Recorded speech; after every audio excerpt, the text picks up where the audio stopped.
David Pinsof, welcome to the Development by David podcast. Another guest with the same name as me. God's sake. How are you, mate? I'm doing great. How are you doing? I am doing good. I'm really looking forward to this episode. I really am. I always ask the same first question to guests, and it's not because I'm too lazy to do my research. I just love seeing how people introduce themselves based on their own vision of their identity.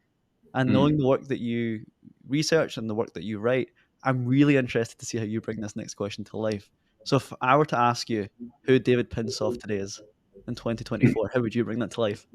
Who is David Pinsof? Ooh, I'm not sure that there is a central David Pinsof. I think the identities that we have are often performances that we put on for other people, and we often try to create identities that are optimally appealing to other people. And we're often different people to different audiences. You know, the David Pinsof I am with my wife is different from the David Pinsof I am with you or with my coworkers.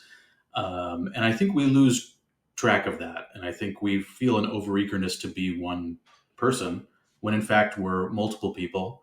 And there's absolutely nothing wrong with that. So I could give you some of the David Pinsofs that exist. I'm one of the co-creators of Cards Against Humanity. I'm a PhD social scientist. I'm a researcher at the UCLA Minds Lab. I study political psychology, social status, and a variety of other topics in evolutionary psychology. Um, I'm a data scientist. I do that for Cards Against Humanity, as well as some of the creative work. I am a Darwinian cynic, and we can get into what that means later on, but I write about a variety of topics on my blog. It's called Everything is Bullshit. And I take a cynical perspective on a lot of human social phenomena.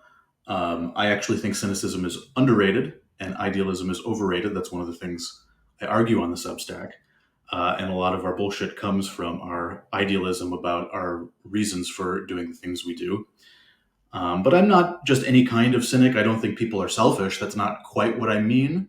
I mean that our motives are not as high minded as we think they are. I'm skeptical of sort of the abstract sacred values that we think we have. I'm sort of as skeptical of them as I am of the mission statements of big corporations. So I don't think Starbucks is actually trying to enrich the human spirit one cup, one neighborhood at a time. I think if you actually want to predict what Starbucks is going to do next, it's helpful to view them as a profit seeking entity.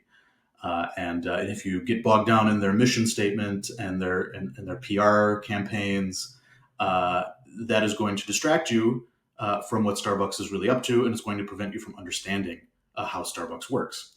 And I view humans in a similar way. I think we have PR systems built into our brains by natural selection. And a lot of the stuff we say is PR. And if you want to understand human psychology, you have to delve beneath that PR. In the case of Starbucks, delving beneath it means looking at the economic incentives that are facing Starbucks as a profit seeking entity. If you delve beneath the PR that humans give off, you view them as strategic, status seeking, alliance forming primates.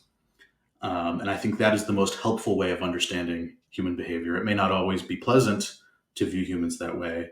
It may not always be uplifting, but I think it provides the most insight. And I think insight is one of the things that really drives me and has always driven me throughout my entire life. I'm addicted to the rush of insight, of all the puzzle pieces coming together. So That's that's a bit of perhaps bullshit for me. Yeah. perhaps one of the most profound intros that I've had in a very long time. And I'm playing post-it note rain of what post-it note I want to pull on. I'm thinking about your reference to organizations and their mission statements and Mhm. how essentially us as human beings have the same. It seems like mission statements, or at least the PR of organizations, change based on whatever agenda is popular in the public domain. For example, during George Floyd, it was very much BLM. Right now, it's Mhm. climate change and sustainability. It would have been Mhm. something completely different 30 years ago. Mhm. And organizations change their PR narrative to suit that trend because it increases their popularity in the market. In Yeah. a very similar way, do humans change their source code or mission statement in terms of status or desire to suit the emergent agenda as well, or do we have a fixed mission statement? And Yeah, no, then, I think we're constantly evolving and adapting our mission statements, so to speak. I think we're very flexible about that. And I think the flexibility and dynamism of our quote unquote mission statements explains why cultures are so different and why they diverge across time and space. If you think about, what our mission statements are for, they're for looking good to other people. Um, but what's paradoxical about the motive to look good is that trying to look good makes you look bad, right? So if I am vain or narcissistic or trying to impress you, or if I'm insecure and I really care about your approval and validation, that kind of makes me look bad. It makes me look selfish, narcissistic, maybe manipulative, maybe insecure and low status. The more you care about status, the more low status you probably are. That's an inference we sometimes make about people. And so, in order to impress people, we cannot look like we're trying to impress people. In order to gain status, we cannot look like we are social climbers. Um, we cannot look like we care about what people think. So we try to make people think that we don't care what they think. And I think the paradoxical nature of our status seeking uh, gives rise to a lot of this dynamism and variation. So anytime a cultural norm evolves where there's a conventional way to signal and gain status, there's an inherent fragility there. Because as soon as people realize what's going on, as soon as people realize that this is a way to gain status, well, all of a sudden you lose status for doing it because you start to look like a selfish, vain, uh, insecure social climber. And as soon as people discover that, they have to come up with a different way of seeking status. They have to start looking like they don't care about status in order to paradoxically gain status, and then the status game changes. And that's what's constantly happening over time in cultures, and it's why cultures tend to split off and why you see such dazzling variation in the kinds of status symbols that arise in different times and places. David, that's super interesting. When you speak about how the transparent pursuit of status inherently diminishes your status, a prime example being if you care about your good looks, you're seen as vain. Are Mhm. there any more subtle versions of that? Because I think that's kind of hidden in plain sight, but are there other less obvious versions of that? hmm I think you can find examples of this in a lot of different places.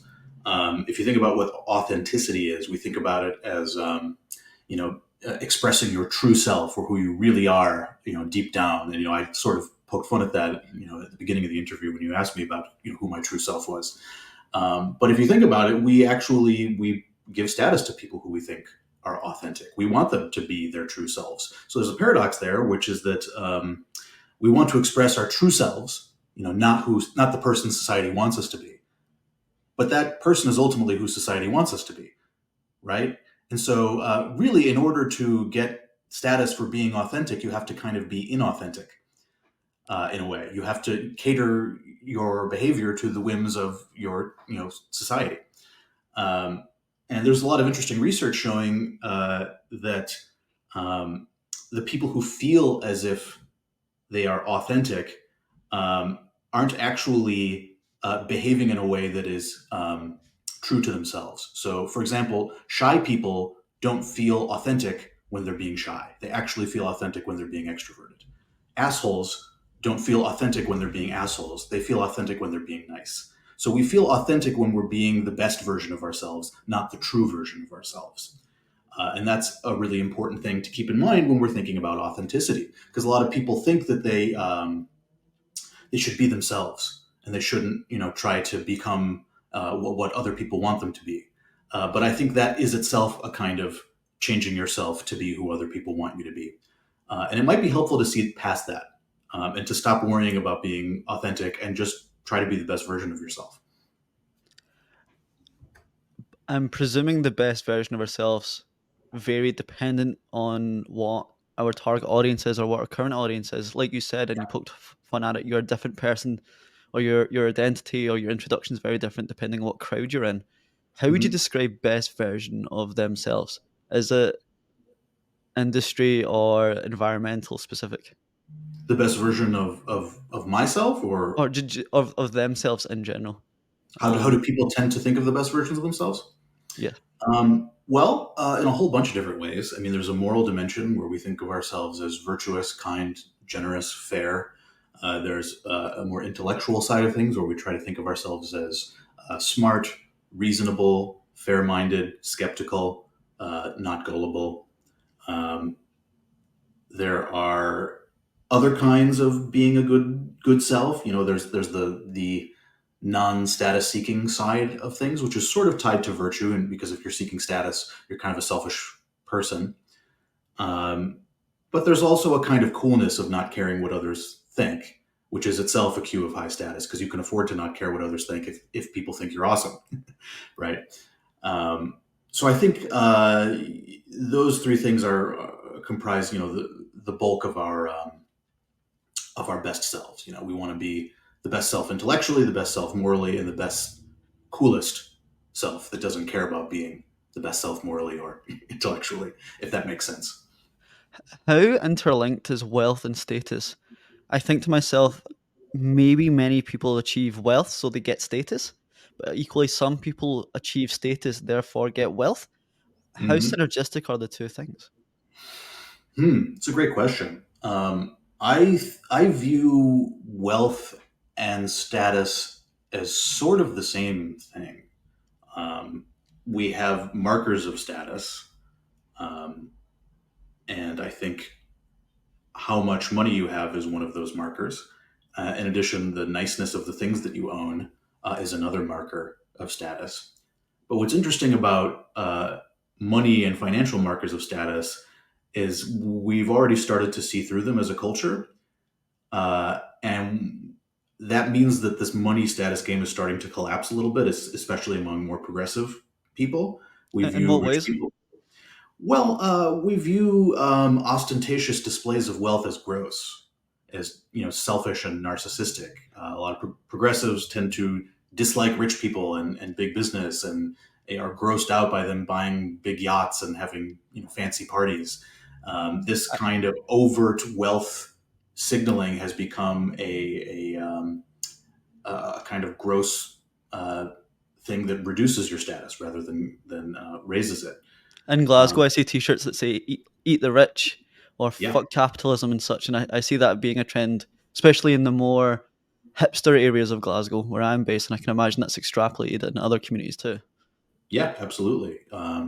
Yeah, no, I think in the past, probably signals of wealth gave you status, and now they're starting to lower your status. And so, what's happening is that you might see some covert signals of wealth, where you try to signal your wealth without signaling that you're signaling your wealth. Are these Um, buried symbols? yeah, so a buried signal is a concept from game theory. And it's a signal that you send that you reduce the likelihood of it being received, right? And that's a kind of a weird thing to do. Why would you want to reduce the likelihood of your signal being received? Well, buried signals can evolve if the benefits you get from signaling to a specific class of people outweigh the costs of excluding the other class of people who don't get the signal, right? So, an example of this might be a painter who shows off his impressive abilities, but in a way that is only apparent to people who are steeped in the art world. Most people would just say, "Oh, my kid could have done that." But people who are really knowledgeable about art and how hard it is to do certain things will see that it's actually really impressive. And so the person is impressing people in the elite art world while alienating everyone else. That would be an example of a buried signal. Another example might be to try to get credit for not caring about getting credit. So if you want to donate to charity anonymously as opposed to conspicuously, well, if you donate anonymously, very few people are going to find out that it was you, right? But the few people who do find out that it was you are going to give you extra credit for not caring about credit, right? And so the benefits of that extra boost from the people who knew that you donated anonymously could outweigh the costs of burying the signal and hiding it from everyone else. So I think we do a lot of these kinds of buried signals in all aspects of our lives. It's one of the ways that we sense a person's authenticity. Interestingly, is their ability to send these kinds of buried signals. I And I see think, yeah, go ahead. I see that a lot in streetwear recently, whereby there's like two. a really high end organization or high end fashion brand collaborating with a kind of streetwear organization. Like, for example, Gucci and Adidas coming together, like two very opposite ends of the spectrum brands. And to look at the shoe, you'd think it's just an Adidas or you'd think it's just the lower cost brand. But if you Mhm. knew the nuances of the design or the colorway, you would actually attribute the higher end brand to that shoe. Mhm. I think Off White do a lot of collabs with kind of more streetwear brands that usually come in at a lower price point, but together the value of that in the market is much more expensive. I Mhm. see that happening in fashion clubs quite a lot. Mhm. Yeah, Is, no, you as soon as you learn the concept, you start to see it everywhere. yeah. It's a really important concept in game theory. Yeah. Is there a escape velocity here or escape curve whereby, like, I'm thinking about a Kim Kardashian, for example, who can get away with wearing an Adidas three-stripe tracksuit, or a Drake who wears Stone Island. These are two cultural fashion items that would be associated with the lower class, but because Mhm. they've escaped the public knowledge of their wealth, people Mhm. can't attribute or won't attribute them with being low socioeconomic background or poorer. Is there Right. almost like an escape curve to this, whereby the more Mhm. wealthier you become, the less need you have to showcase your status? Right. So what you're talking about is something slightly different. That's called counter signaling. Counter signaling. Um, counter signaling is when a a high status person can do low status things, and that shows that they're high status. So, like Kim Kardashian can wear something that makes her look trashy or makes her look low status. She can afford to do that because she's so high status, right? No Mm, one's going to confuse her with a poor person, right? Whereas if I'm a poor person and I wear that, then people will assume that I'm poor, right? But Kim Kardashian is so high status that she can get away with wearing those kinds of things, and so that would be a counter signal where uh, the middle uh, the middle class tries to differentiate themselves from the lower class, and the higher class often imitates the lower class because they are more able to get away with it and thereby signal their higher class. Whereas the middle class is more likely to be confused with the lower class, and so they're less likely to do those kinds of things. super fascinating. Do you have any, like, other examples of that? Other examples of counter signals? Yeah. Let's see here. Um, An interesting example of this is using big words like reductionist or hegemony. This can be a signal of your intelligence, um, and you often see this kind of signal among people who are insecure about their intellectual status. So if you look at the percentage of big, highfalutin words, they actually come more from mid tier institutions rather than Ivy League institutions because they're more insecure about their intellectual status. And for the same reason, if you have a PhD and you're from a lesser institution, you might insist on being called doctor, right? But if you're a famous public intellectual, you don't need to be called doctor. You know, and if you write a book as a mid tier intellectual, you might put David Pinsof, PhD. But if you're a well known intellectual like, say, Steven Pinker, you don't need to put PhD after the name because everyone knows that he's a big smarty, right? So that would be another example of counter signaling where mid tier intellectuals have to insist on being called doctor and use big words to make sure that they're not confused with non intellectuals, whereas the high status intellectuals don't have to do all of that because everyone knows that they're a high status intellectual and they can afford to talk in more plain speak and not put PhD on their books and not insist on being called doctors. You can call me Dave, by the way. And Yeah, that's another example of it. I asked you if people gain wealth for status and status for wealth. Wh- uh, Why does most high status occupations or positions usually come with a reward of wealth? Why why is that interlinked in such a way? Why is there such a Hmm. correlation between the two? Yeah, it's an interesting question. So it's not always they're not always linked. So if you think about a big oil executive, you wouldn't get a lot of status for being wealthy off big oil among progressive circles. In fact, you might lose Mm, status, right? They're not always linked. It often depends on how you've made the money, right? If you inherit the wealth from your parents, you might not get a lot of status from that. If you get wealthy doing something unsavory or exploitative or, say, harmful to the environment, then you might not get a lot of status from that. But if you get wealthy producing something that is popular and valued, like, say, Cards Against Humanity, then you might get some status from that. So I think it depends on where the wealth is coming from uh, in terms of granting you status and what that says about you. You know, if I'm the kind of person who can, make something that's cool and that people love, that, signals something about my talent, you know. But if I, get rich because my daddy gave me money, or if I get rich, lying to people and, destroying the environment, that says something very different about me. So money and status are often linked, but not always. Mhm. I understand, Dave. I am curious to understand your motivations for co-creating Cards Against Humanity. Was it a ploy to get more status, or was it just a passion project at the time when you were in college? Complicated question. Well, my PR executive in my brain is going to say no, absolutely not. No, it was about bringing laughter and joy into the world. Expressing my artistic side, satirizing American culture. That's what my PR executive would say. But of course, unconsciously, deep down, I'm sure it was rooted in status. Um, but on the other hand, I will say that a big part of it was just trying to make something that I myself found funny and had a fun time playing. So we didn't originally make the game as a business. It was me and my high school friends made the game to play amongst ourselves. The goal was to make something that we would have fun playing, and we never actually envisioned that it would become a business. It was only after it sort of took off and became viral that we're like, oh man, we should really do something with this. I think we have something here. So yeah, well, status was probably in the background and probably motivating, uh, making it into a business.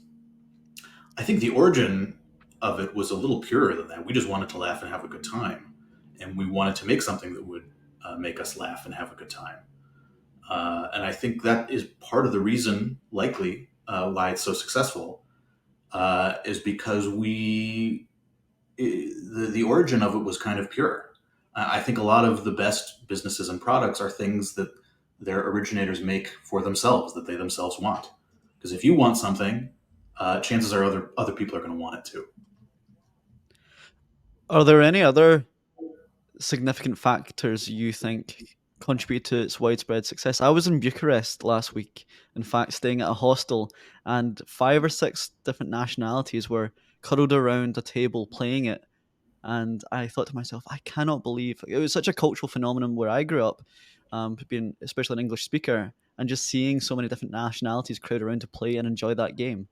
The first thing I thought is, what does it say about us that we all find this innately funny and enjoyable? What else do you think contributes to its success? Yeah. Yeah, I think it's sort of humor in its most distilled form. I view the game as less of a game and more of a comedy machine. Like, it gives you the parts to make jokes and you build the jokes. Um, that's sort of how I see it. And if you think about what a joke is, it's a violation of an expectation. Uh, and what a Cards Against Humanity black card does when it's a good one is set up a very clear expectation.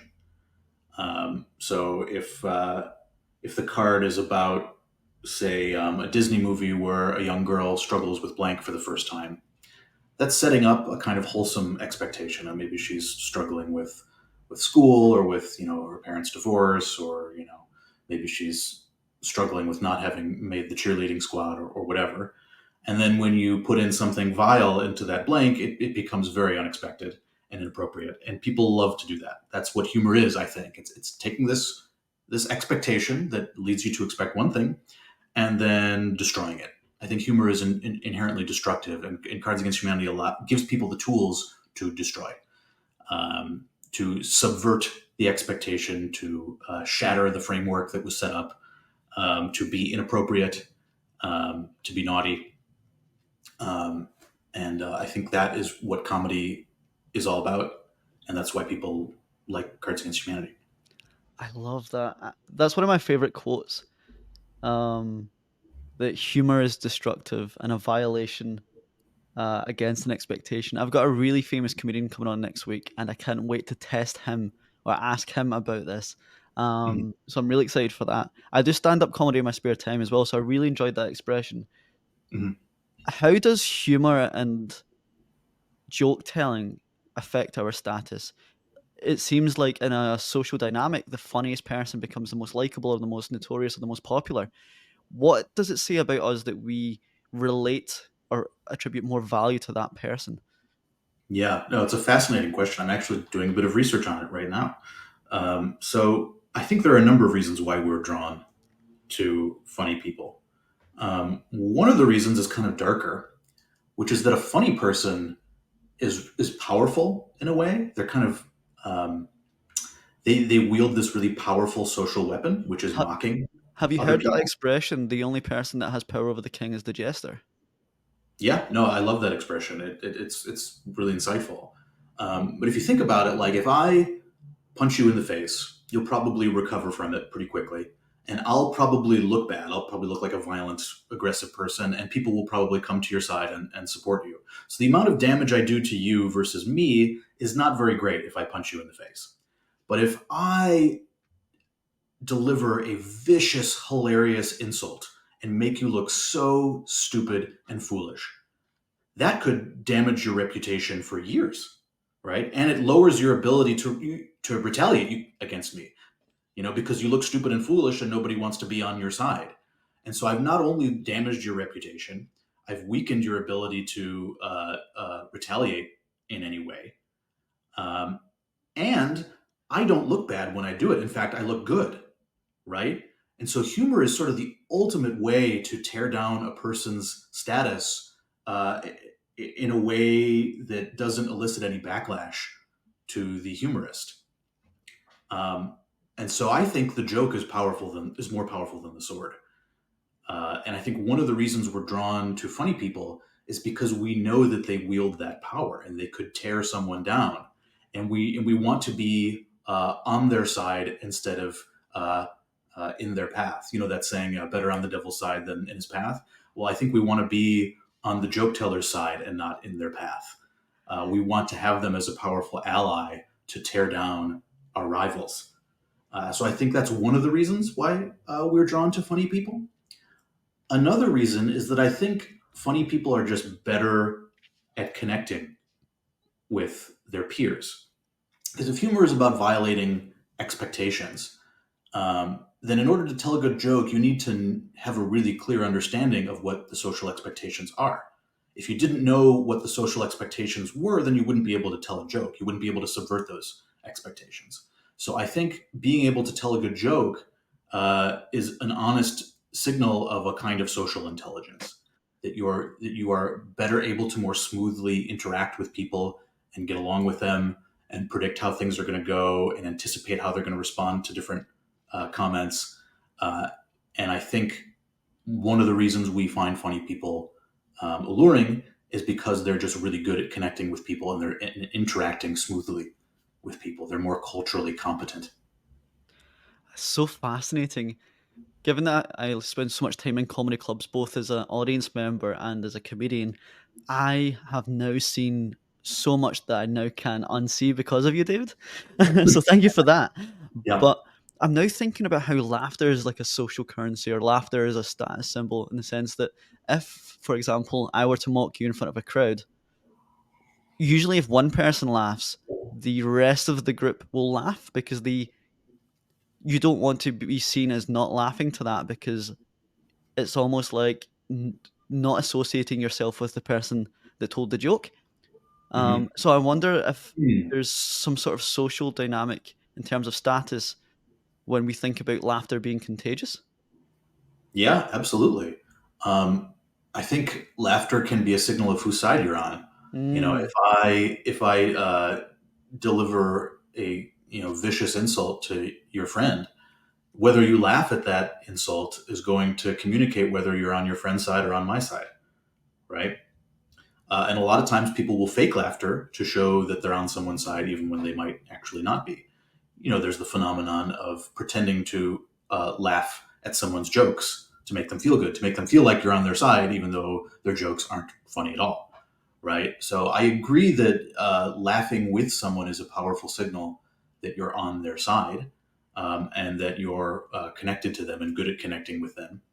But it can be faked, and it can be used to deceive people if you're faking your laughter. And as a result, we've actually gotten really good at telling the difference between real and fake laughter. There's kind of an arms race between fake laughers and fake laugh detectors.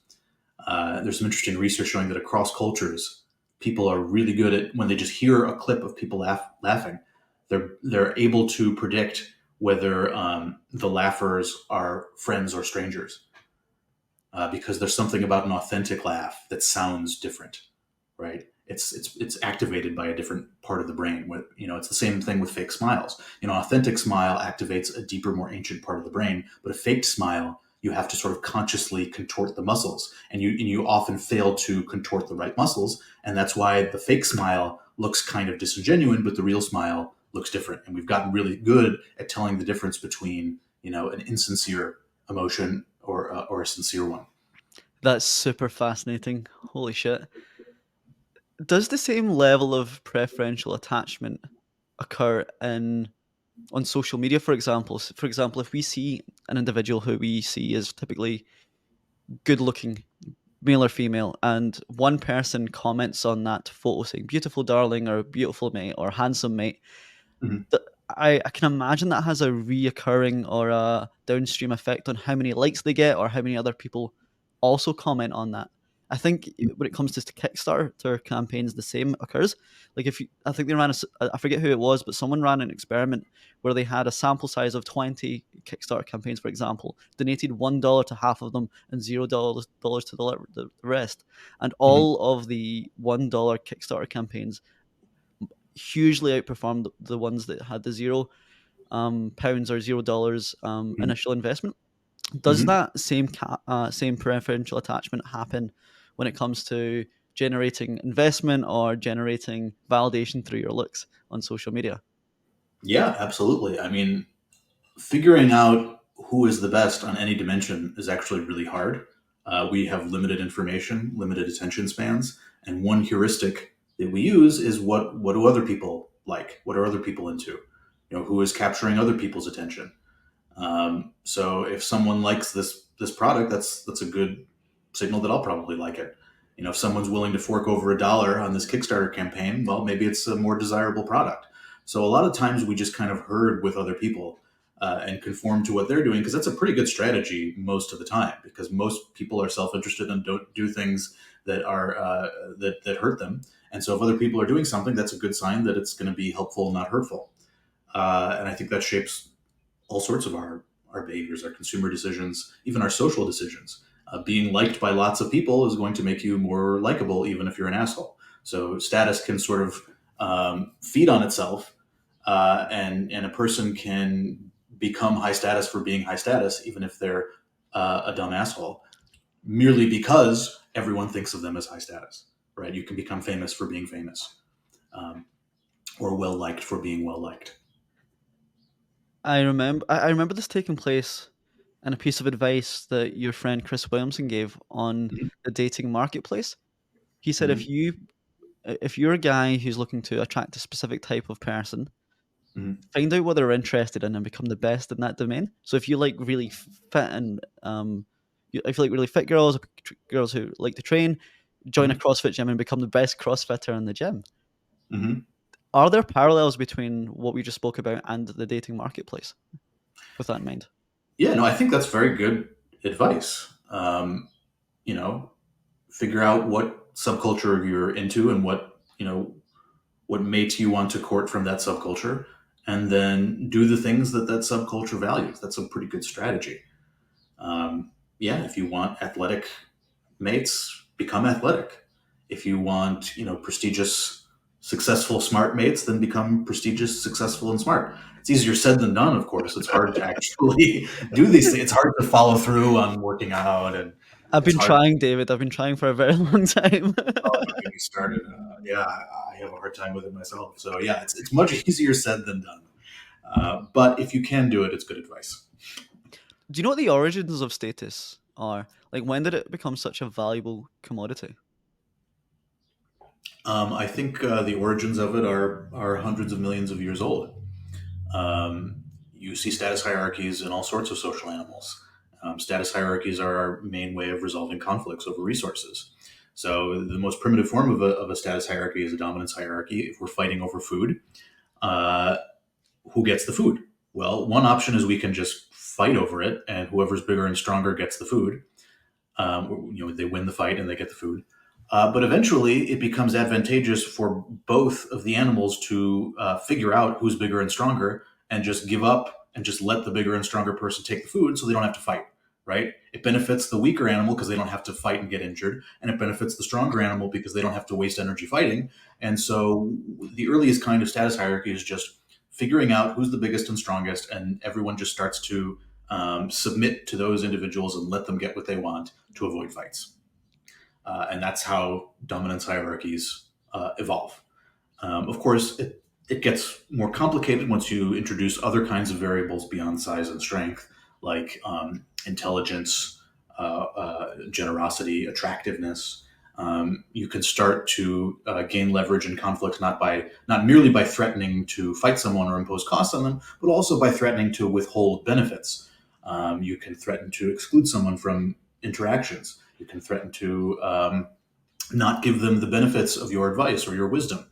You can threaten to maybe damage their reputation. You could threaten to mock them and tell vicious jokes about them. So there are plenty of ways to negotiate status hierarchy. Size and strength is probably the earliest, most primitive form of it in terms of evolutionary history. But I think with humans, it has gotten considerably more complicated. But at the end of the day, it's ultimately our way of resolving conflicts with each other. Has status become easier or more difficult to accrue over the ages? I can imagine my guess would be 200 years ago, 300 years ago, 500 years ago, or 1,000 years ago, you would have to fight prey and be the most notable hunter and the tribe to gain a high level of status. Now, all you have to do is go onto social media and type something very virtuous to gain a high level of status. Mhm. How has status and its um, accumulation of status differed through modern age? Yeah, I think a large part of what's interesting about humans is that we play multiple status games. Different subcultures have different status games, and what might get you status in one subculture might lower your status in a different Mm, subculture. So, if I'm a wealthy oil executive, that might lower my status among progressive subcultures, but it might raise my status among conservative subcultures. Same thing goes with your sexuality. If you're sexually promiscuous, that might raise your status among some people, but lower it among other people. If you know a lot of big, highfalutin words, that might raise your status among some groups and lower it among others. Um, so I think what is interesting about modern society is that the diversity of different status games has exploded, and it has given new opportunities for lots of people to gain status in unique ways, which I think is actually a very good thing because it has allowed more people to gain status that wouldn't have otherwise gained it. Um, for example, if I'm a huge nerd and good at math, I can join a subculture with other nerds that prizes being good at math and gain status in that subculture when I wouldn't have been able to gain status, say, a century ago by being good at math. Um, so I think uh, subcultural diversity has increased, especially with social media, because it has allowed people to more easily find other weirdos like them. If you think about before the internet, or before the telephone, or before mass transit, it was really hard to find other weirdos like you. But now, if you're a weirdo that makes up, 0.05% of the population, you can go on the internet and find other weirdos who are in your 0.05% of the population. And so I think that has caused an explosion in the diversity of different subcultures and communities and status games. And I think that's largely been a very good thing. Do you think that has a positive effect on mental health, given the fact that there's more domains or more subcultures to gain status in? I can imagine more people will then pursue desires and vocations and passions that are more innate to them. Does it have a downstream mental health effect now that people can pursue something that's more meaningful? Hard to say. I think it might. It's interesting though, because mental health isn't so great these days. It's hard to know whether it's because it's actually worse or because we're better at diagnosing and spotting it Mm. when it exists. I'm not sure. Um, it's possible that it could solve a lot of mental health problems by enabling people who would otherwise be low status to gain status. It's possible it could also exacerbate mental health problems in some ways. Maybe the sheer variety and diversity of status games can be confusing and overwhelming to people, and they struggle to pick one. If you think about, if you're clearly very good at math, for example, you can join the math club. But if you don't really have any attributes that are like clearly amazing and you're just kind of a normal average person, and you don't really quite fit in with any particular status game, that can be really tough to deal with and disorienting. And you might feel directionless because you don't really have a clear advantage in any of the different games and you just feel stuck. So I think that perhaps might exacerbate mental health problems, at least with some people. Um, and of course, the some status games themselves are higher status. Um, so getting a high educational credential has become very high status, and the importance of education has increased, such that you really need to have a college degree, perhaps even a graduate degree, to gain any measure of success in most developed countries. And the increase in the importance on educational credentials has caused a lot of people to lose status who don't have a college degree, who don't have the means to get one, don't have the interest, don't have the intellectual interests. Um, and that has created an underclass, a very resentful underclass of people who, haven't won the educational status game and are suffering as a result, and are deprived in all sorts of ways. And I think that has resulted in a lot of political resentments, a lot of political conflict in developed countries around the world. And sadly, I don't see it going away anytime soon. Do we play any sort of intergenerational status games between ourselves and our elders, or ourselves and our parents? Yeah, I think we play status games with everyone. And elders are a part of that game, as anyone is. And I think one of the ways we can all win a status game, and this might actually be the only way we can all win a status game, is if we outcompete our elders. So if we are all higher status than our elders, if we all have higher living standards, for example, um, then that allows us all to win, right? But here's the loophole, and that our elders are okay with that because the younger generation includes their kids and grandkids. And from an evolutionary perspective, they want their kids and grandkids to be well off. So when we outcompete our elders, we are all being better than someone, and that someone is okay with it. Because we're And one of almost the raising their status as a result too. Yeah, exactly. We're almost raising their status as well because a lot of people gain status through the achievements of their kids and grandkids. I even Um, faced the same recently. I spoke to my mentor, who's the CEO of one of Europe's largest asset managers, mhm. and I asked him, now that you're chief executive of this multi-billion pound company, why do you still mentor me? He said, well, it means that I can attribute some of your success to mine. Uh, Mhm. And I was so appreciative that he was so honest about it. He said, as I help you climb the ranks, I look better for it. As much as I want to help you, I do it for myself just as much. Yeah, So it's yeah, crazy how that interlaces not only within family domains, but also career domains and wider mentorship domains. Yeah, absolutely. I think OK Boomer is the signal of human progress.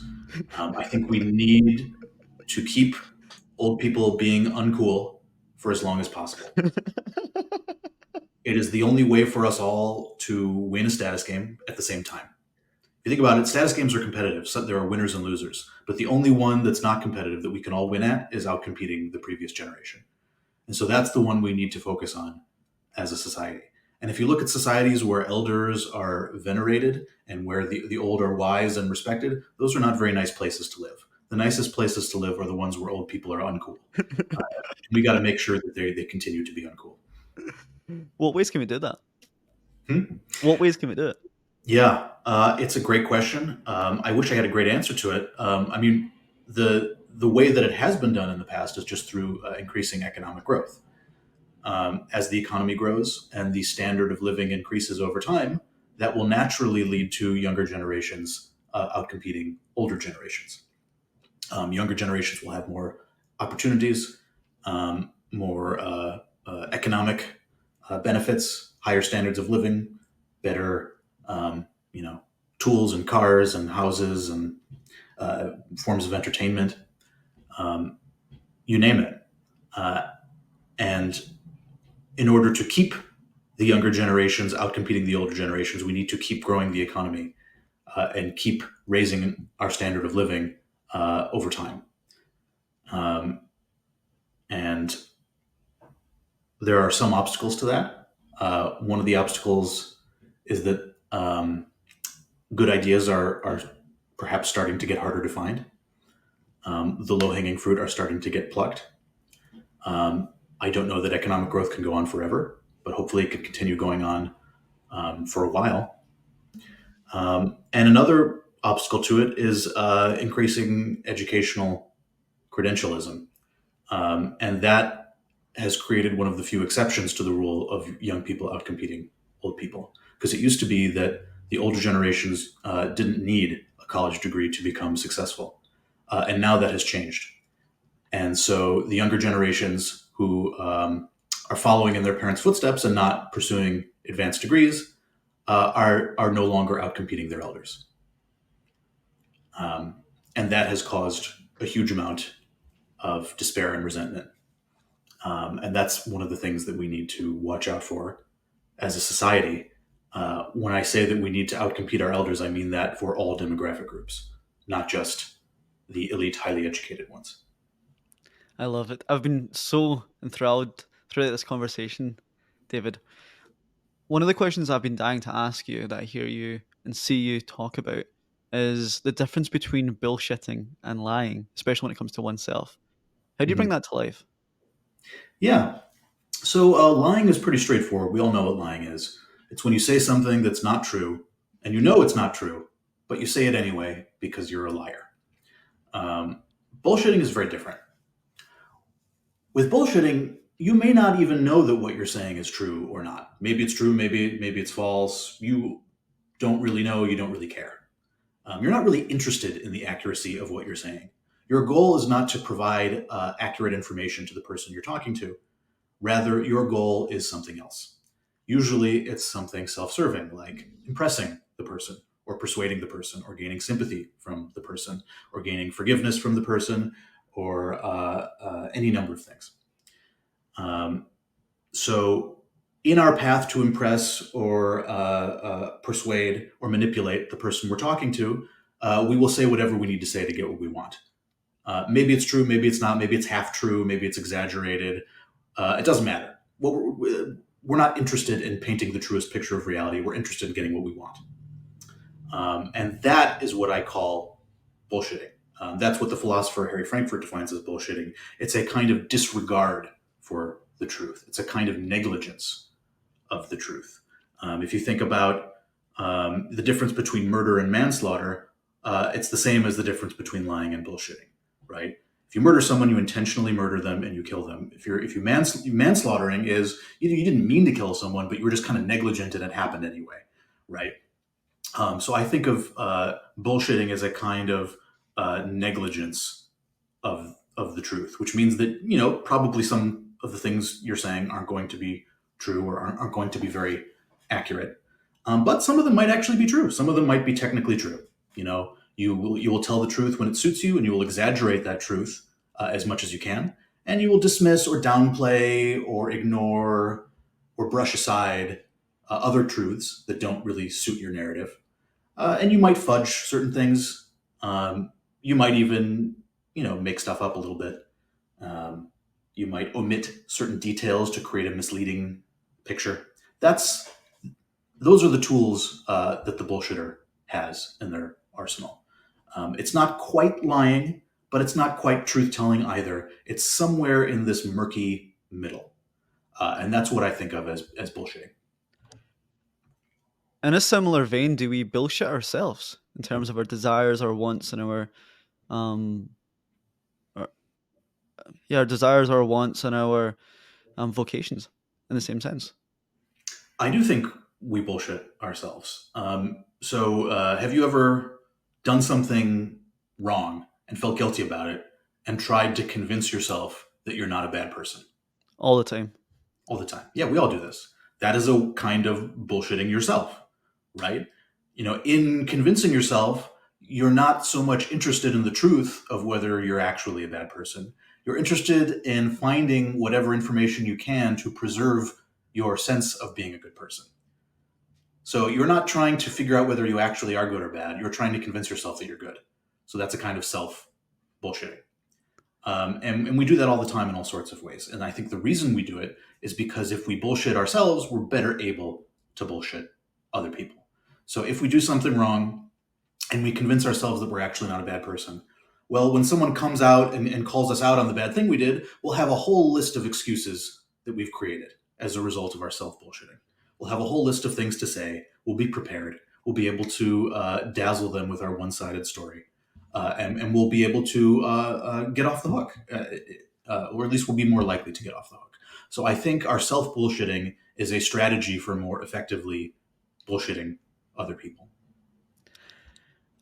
If the listeners listening to this and have become so aware of their afflictions, do you encourage them to renounce this behavior or investigate it a little further or just accept that it is the way it is? I can imagine a lot of the audience members feel despondent or nihilistic to this. Yeah. Great question. I wouldn't advocate renouncing it necessarily. Not all bullshit is bad. Some bullshit can be good. If it helps you repair your relationships, maybe it can be a good thing. If it helps you achieve a goal that helps other people, maybe it can be a good thing. I am less interested in fighting bullshit than I am in understanding it and helping other people understand it. And I think by understanding these ugly parts of ourselves, we can decide for ourselves whether we want to renounce them or stick to them. It gives us greater freedom. Maybe we might recognize ourselves as bullshitting and say, yeah, okay, I'm bullshitting, but I'm a human being and I'm going to keep doing it. Or we might recognize that we're bullshitting and realize, wow, I'm bullshitting. This is really hurting me and hurting the people I care about. Maybe I should stop. What understanding gives us is the opportunity to make those choices because we can't make those choices if we don't realize that we're bullshitting at all. Fantastic. As we come towards the end of the podcast, I wanted to ask you a question based on one of the Substack articles I read of yours. And my question is, why is a fear of death bullshit? Hmm. Yeah, it's a great question. So I've really been puzzled by this so-called fear of death. I don't know about you, but a lot of people tell me that they're afraid of their own mortality, that just the thought of that they will one day die terrifies them. For me, I have no fear of this at all. When you tell me that I'm going to die someday, it really does not affect me at all. So part of the reason why I wrote this post is just out of confusion of like failing to understand a huge number of people who claim to be afraid of death. Um, and Part of the confusion, honestly, comes from its evolutionary implausibility. So it makes sense that we're afraid of dying of specific things. You know, we obviously don't want to get eaten by a tiger or fall off a cliff. It makes evolutionary sense that we would be afraid of those things. but it doesn't really make sense to be afraid of like the abstract concept of death in general. Because like if you're afraid of the tiger, you're going to avoid the tiger. If you're afraid of falling off the cliff, you're going to avoid the cliff, right? But if you're afraid of like the abstract concept of mortality, like what the fuck are you going to do with that? You know, how does it boost your survival and reproduction to be like vaguely afraid of like the concept of death? It doesn't. I'm In starting fact, to I'm starting to think about these people such as Brian Johnson. Do you know, like these anti-aging people that are popping up on podcasts who are reversing their skin health and through mad protocols? I'm starting to think they are the most feared of death. That's hilarious, man. It's so funny. yeah, totally. I think if we were genuinely afraid of death, we would all be anti-aging people, right?